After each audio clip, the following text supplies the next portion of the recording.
Input subsidy అందకుండా ఎన్నికల కమిషన్తో అడ్డుకున్న చంద్రబాబుపై కాకినాడ జిల్లా పిఠాపురం నియోజకవర్గానికి చెందిన రైతన్నలు మండిపడుతున్నారు. తెలంగాణలో రైతు బంధు నిధులు విడుదలకు లేని ఇబ్బంది ఏపీలో ఇన్పుట్ సబ్సిడీ పంపిణీకి ఎందుకు వచ్చిందని ప్రశ్నిస్తున్నారు. నాగులాపల్లి గ్రామానికి చెందిన రైతులు చంద్రబాబు రైతులపై కపట ప్రేమ చూపిస్తూనే తమకు అన్యాయం చేస్తున్నాడని మండిపడుతున్నారు.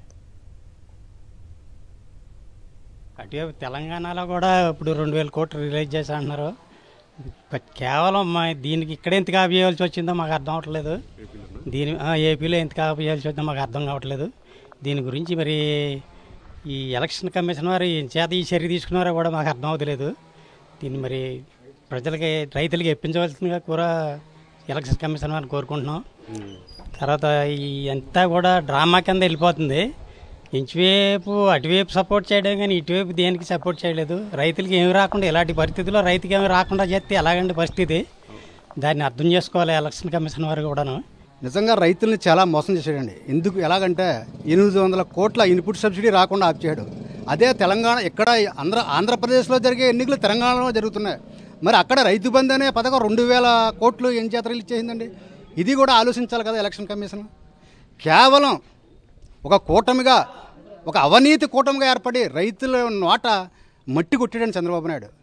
నిజంగా రైతు భక్షకుడే చంద్రబాబు. అది అతను రక్తంలోనే జీర్ణించుకుపోయింది. పేదల పక్షపాతి కాదు, పేదలను దోచుకు తినడమే అతని పని. రైతుల మీద ఈ ఎలక్షన్ టైంలో ఏ ముఖ్యమంత్రి ఏ నాయకుడైనా 4 ఓట్లు పడాలని చూసుకుంటాడు.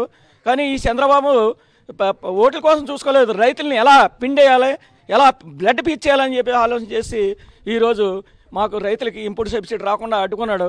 మరి ఎలక్షన్ కమిషన్ ఈసీ గారు ఏం అర్థం చేసుకుంటున్నారో మరి ఎలా చేస్తున్నారో మాకు అర్థం కావట్లేదు. మరి ఆ ఈసీ గారు తెలంగాణలో రూలు, ఆంధ్రాలో రూలు పెడుతున్నారు. ఎలక్షన్ అనేది ఎక్కడైనా ఒకటే, దేశంలో ఎలక్షన్ అంతా జరుగుతున్నప్పుడు ఈసీ ఏం చేస్తున్నారు? తెలంగాణలో పద్ధతి, ఆంధ్రాలో పద్ధతి పాటిస్తారా? రైతులంటే ఈసీకి కూడా కోపమేనా? చంద్రబాబు నాయుడు గారు, మీకు ఇది తగ్గదు.